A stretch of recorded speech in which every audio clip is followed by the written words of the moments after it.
నమస్తే. ఇన్నాళ్ళు నన్ను సపోర్ట్ చేస్తూ, ఎంకరేజ్ చేస్తూ మీ ప్రేమని నాకు అందిస్తున్న ప్రతి ఒక్కరికి కృతజ్ఞతలు.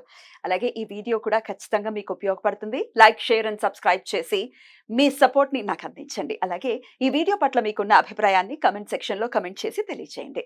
ఇప్పుడు వీడియోని చూద్దాం.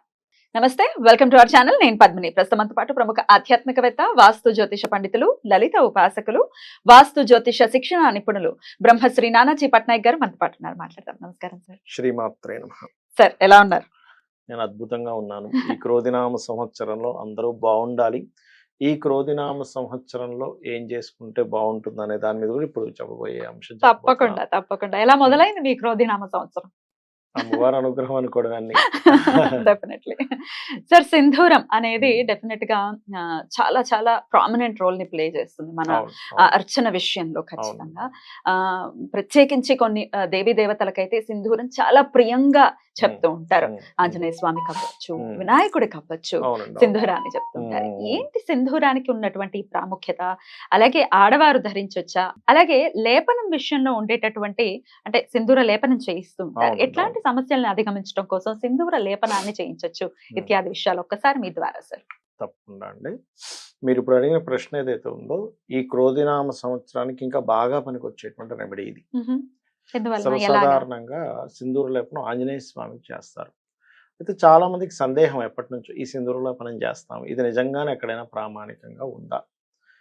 ఏదో గుడ్డిగా చేసేస్తున్నారు జనాలు. ఇప్పుడు చూడండి, ఎప్పుడైనా ఏదైనా ఆలయానికి వెళ్ళండి, ఎవరో ఒక రాయి దగ్గర దండం పెట్టుకుంటారు ఆలయంలో, అందరు అక్కడ వచ్చి దండం పెట్టుకుంటారు. అది అలవాటు అయిపోతుంది. కానీ నిజంగా అక్కడ పెట్టుకోవాలా వద్దా, ఏమిటి, నిజం అవ్వచ్చు అబద్ధం అవ్వచ్చు. అక్కడ తిరుమలలో మీరు అబ్జర్వ్ చేశారా, హుండీ దగ్గర ఒక రాయి ఉంటుంది, అక్కడ ఓన్లీ చందనం అరగదీసేవారని చెప్పి ఎవరో ఒకళ్ళు కోరిక రాయటం మొదలు పెట్టారు, ఇంకా అందరూ కోరిక రాస్తారు. అట్లా దీనికి ఏమైనా ఉందా అంటే ఖచ్చితంగా ఉంది. దీనికి సింధూర లేపనానికి ఒక ప్రామాణికత ఉంది. అది ఎందులో ఉంది, ఎక్కడ ఉంది అంటే పరాశర సంహిత అనేటువంటి గ్రంథంలో ఉంది దీని గురించి.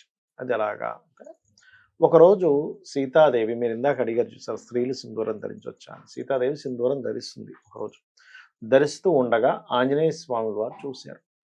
అమ్మ, ఏమిటమ్మా మీరు అది ధరిస్తున్నారు? అది అంటే, ఈ సింధూరం ధరిస్తే రాముల వారికి నేను అత్యంత ప్రియంగా అవుతాను, అందుకే నేను ధరిస్తున్నా అని చెప్పింది. రాముడికి ఇష్టం అని చెప్పంగానే, ఓహో రాముడికి ఇష్టమా సింధూరం ధరిస్తే, ఇంకా ఎక్కువ ప్రియంగా మనం మారుతామా రాముల వారికి? రాముడు అంటే బాగా ఇష్టం కదా, దాసుడు కదా, రామదాసుడు కదా ఆంజనేయ స్వామి అని. ఏం చేశాడు అతను, చక్కగా ఆ యొక్క అయోధ్య నగరంలో ఈ సింధూరం అమ్మేటువంటిది షాప్కి వెళ్ళాడు. ఆయన వెళ్ళి ఆ యొక్క, బాబు నాకు ఒక సింధూరం బస్తా ఒకటి కావాలంటే, అయ్యో మీరు ఆంజనేయ స్వామి వారు, మీరు అడిగితే మేము ఇవ్వకపోవడం అసలు, తీసుకోండి అని చెప్పని ఇచ్చేశారు. దాని తర్వాత నూనె కలుపుకొని లేపనం చేస్తారు. నూనె షాప్కి వెళ్ళి నూనె తీసుకున్నాడు. ఇతను అడుగు పెట్టి సింధూరం తీసుకుని ఇలా వెళ్ళగానే ఆ షాప్ అతను మళ్ళీ లోపలికి వెళ్ళేసరికి ఆ సింధూరం బస్తాలన్నీ కూడా వజ్రవైడూర్యాలతో నిండిపోయాయి.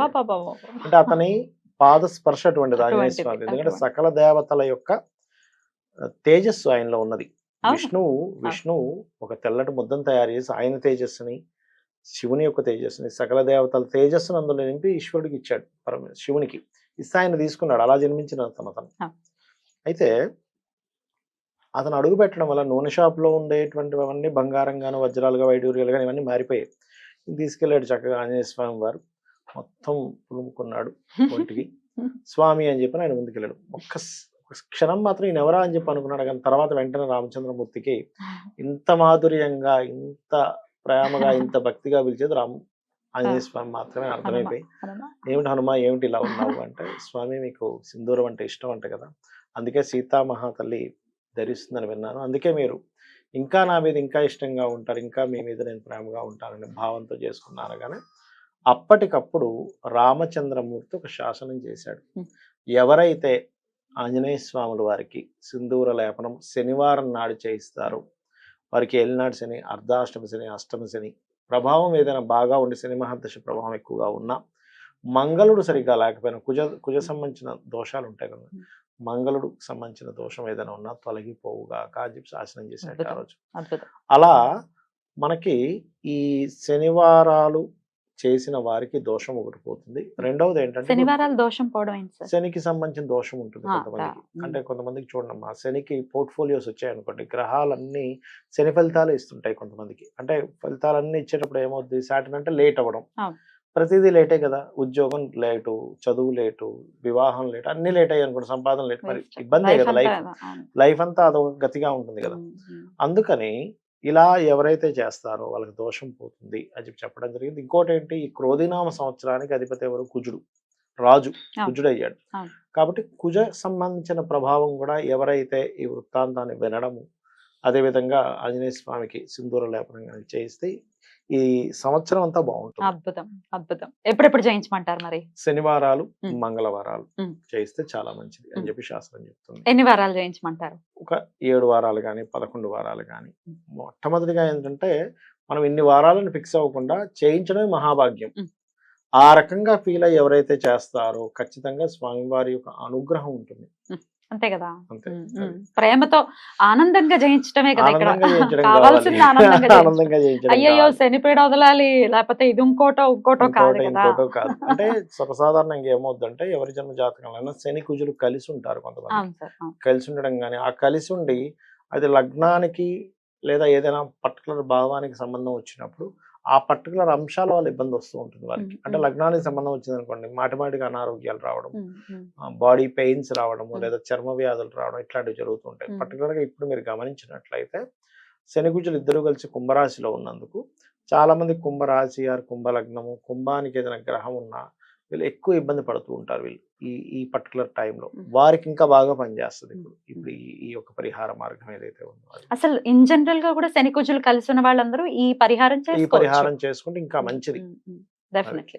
అయితే ఈ సంవత్సరానికి మంత్రి శని అవుతున్నారు అనేది కూడా విన్నాను. అవునండి, అవును. సో మీరు చెప్పింది చాలా చాలా ఉపయుక్తంగా ఉంటుంది. ఉపయుక్తంగా అంతే కదా ఉంటుంది. సార్? అవును. అటు కుజుడికి ఇటు శనికి కూడా ఈ సింధూర లేపన పూజ అంటే మంత్రి శని అవుతున్నప్పుడు ఏమవుతుందంటే లాంగ్ టర్మ్ ఏవైతే ఉంటాయో బాగుపడే అట్లాంటి డెసిషన్స్ ఎక్కువ తీసుకుంటుంది. ఈ శని కుజులు కలవడం వల్ల ఈ క్రోధినామ సంవత్సరంలో మనం ఊహించము ఇట్లాంటి డెసిషన్స్ గవర్నమెంట్ తీసుకుందా, ఇలాంటి అల్లర్లు జరుగుతాయా, అగ్ని ప్రమాదాలు ఎక్కువగా జరుగుతాయి కుజుడు ఎప్పుడైనా రాజు అయినప్పుడు. అండ్ డిపార్ట్మెంట్, పోలీసు, ఈ అంటే రాజులు యుద్ధకాంక్ష ఎక్కువగా ఉండడం మనం ఆల్రెడీ లాస్ట్ ఇయర్ డిసెంబర్ లోనే చెప్పాం ఈ ఫిబ్రవరి నుంచి కాంబినేషన్ ఉందని. కాకపోతే ఈ క్రోధినామ సంవత్సరం ఎంటర్ అయింది కాబట్టి నెక్స్ట్ ఇయర్ వరకు. బట్ ఈ కాంబినేషన్ మాత్రం ఒక 2-3 నెలలు కంటిన్యూస్ గా ఉంటుంది. అంటే ఈ మే ఎండింగ్ వరకు మాత్రం ఈ కుజుడు శనితోని రాహుతో ఉంటాడు. ఈ మధ్యకాలంలో ఎక్కువ తీవ్రత ఉంటుంది. అంటే చిన్న చిన్న విషయాలకి అగ్ని ప్రమాదాలు జరగడం అసలు ఎక్స్పెక్ట్ చేయం మనం, అలాంటివి ఎక్కువగా ఉండడం. ఇంకొకటి ఏంటంటే నేను చెప్పొచ్చేది, ఈ సాటర్న్ మార్స్ ఎండాకాలంలో కాంబినేషన్ ఉన్నప్పుడు వడదెబ్బలు ఎక్కువ తగులుతాయి. చాలా జాగ్రత్తగా ఉండాలి. ఎండకి వెళ్ళకండి.